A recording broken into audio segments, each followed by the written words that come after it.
Hello guys, hello. This is for Taurus. Okay, Taurus, welcome dito sa aking channel, Kapalaran 888. Welcome guys. Please connect your intuition sa lahat ng nanonood na Taurus para resonated kayo. Okay, heartache, trauma, sorrow. OMG, 10 of Cups. Okay, so kung makikita mo dito, okay, makinig ka Taurus ha, kasi nakikita ko sa'yo dito na pwedeng isa kang anak, responsable kang anak. Maybe breadwinner ka ba, or maybe hindi pa. Pero nakikita ko sa'yo dito na you are aiming for a happy family. You're aiming for parang healthy relationship with your parents, with your siblings, or with your bloodlines. Okay? But the problem is, meron kang nararamdaman, may inner problems ka. Kumaga, meron kang parang kinikim-kim na galit, hinanakit, or anything na kinikim-kim dyan sa puso mo. Kumbaga, etong 10 of Cups na to, sa linggong ito, if you're in a relationship sa Capricorn or Virgo, mag-iingat kayo kasi pwedeng yung pinapangarap mong pamilya, masayang pamilya, ay mawasak siya kasi pwedeng makipaghiwalay sa'yo yung karelasyon mo and maiiwan kanyang traumatic yung experience na to and masasaktan ka. But tingnan mo yung baraha mo, sinasabi ng baraha, kasi yung 3 of Swords na to guys, pag nasasaktan tayo, lalo na sa relationship, kahit sa family, sa una lang yan, masasaktan ka. Pero pag nasanay ka na, may kasabihan nga tayo, diba? Or may tanong, paano natin i-unlove ang mga taong minahal natin? Paano natin tatapusin yung pagmamahal mo sa isang tao? Walang natatapos sa pagmamahal. Diba? Wala naman talagang natatapos eh. Kung halimbawa may magkakapamilya, magkarelasyon na nag-away, sa una napakahirap yung recovery. Napakahirap kasi comfort zone mo yan eh. Sanay ka na. Pero once na nasanay ka na rin, na wala sila sa feeling mo, sa buhay mo, makaka-move on ka na rin. Pero hindi ibig sabihin noon na hindi mo na sila mahal. Kumbaga, nasanay ka na lang na wala na sila. Okay? So, yun.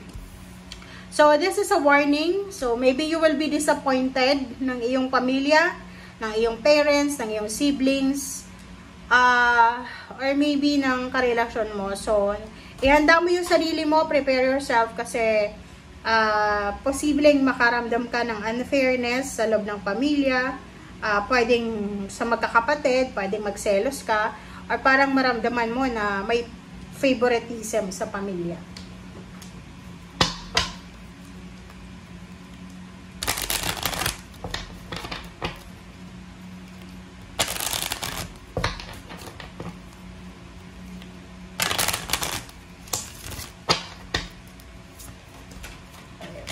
So, first card natin is Journey, number 2, Taurus. Ang nakikita ko sa'yo dito, marami kang plano. Kumbaga, plano mong mag-travel, plano mong lumipat ng trabaho, maghanap ng ibang source of income or inspiration. But the problem is, parang kulang sa balanse. Okay? Oh, number 10. Storm warning talaga to eh. Diba? Etong 10 na to, this is 10 of Swords. Okay? So, sinasabi ng baraha sa'yo dito na gusto mong baguhin kung ano yung nakasanayan mo. Pwedeng nasa probinsya ka, nasa Pilipinas ka, gusto mong pumunta ng city to find job, or gusto mong pumunta ng ibang bansa para maghanap ng trabaho as an OFW, parang gano'n. Pero, parang nakikita ko, marami kang kinakatakutan. Okay? Punong-puno ka ng takot eh. Hindi mo maiwan-iwan yung takot na nararamdaman mo na yan. So, ihanda mo lang yung sarili mo kasi ganun talaga eh. Pag hindi tayo willing mag-take ng risk, wala tayong mapupuntahan talaga. Kasi, sa buhay, 'di ba? Alam naman natin yon na pag nag-take tayo ng risk, dapat maging strong tayo. Okay? Kasi yung mga taong nagtitake ng risk is either nananalo sila sa buhay or natatalo. Pero kahit matalo ka, may lesson learned ka pa rin nadala. Alright, so the Empress and King of Wands. OMG, diba? 5 of Wands. So, nakikita ko dito, mag-iingat ka rin, okay? You need to be careful, lalo na sa trabaho mo, kung ano yung ginagawa mo sa ngayon. Kung ano yung pinagkakaabalahan mo, kung ano yung source of income mo. Kasi, at ang King of Wands na to, this is, parang ito yung focus mo sa ngayon. May negosyo ka ba? May asawa ka ba? May anak? May pamilya ka na naghihintay sa'yo. Kumbaga kung saan yung priority mo sa ngayon. Okay? Mag-ingat ka kasi yung priority mo sa ngayon ay posibleng siyang i-attack ng the devil. Kasi yung evil, yung devil, ina-attack niya talaga yung mga parte ng buhay ng tao na alam niyang masaya. Okay? So, ihanda mo yung sarili mo kasi if you are a business person, may negosyo ka, possible na magkaroon ka ng kakompetensya. Nag-a-apply ka ng promotion, salary increase, possible na meron kang makakakompetensya. But the Empress is here, sinasabi ng Baraha, okay lang yan.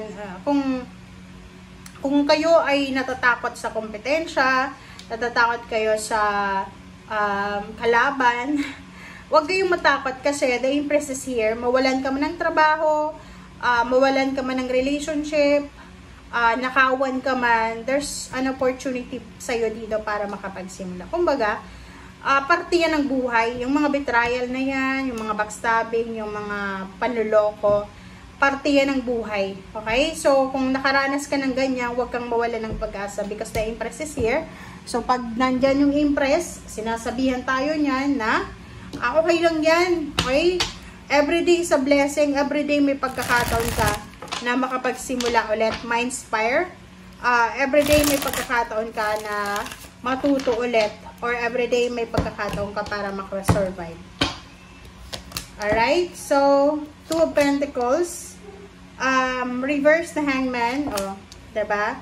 Kung makikita mo dito, this is your future. So, pwedeng hindi pa siya mangyari sa linggong ito, pero sinasabi na may mga Taurusa, makinig ka, may mga nakahang dito na trabaho, negosyo, sources of income, kontrata, good karma, na posibleng darating sa iyo sa future. So, kung ano man ang sitwasyon mo sa ngayon, ano lang, chill lang, enjoy mo lang kung ano yung sitwasyon mo, kasi ganun talaga ang life, okay? Ganun talaga ang buhay.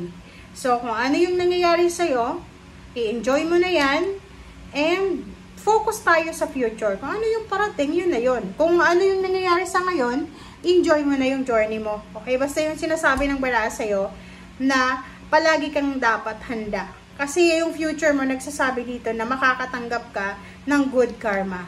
Makakatanggap ka ng kontrata, ng documents, clarification, confirmation, or anything na posibleng magdala sa'yo ng financial balance. Okay?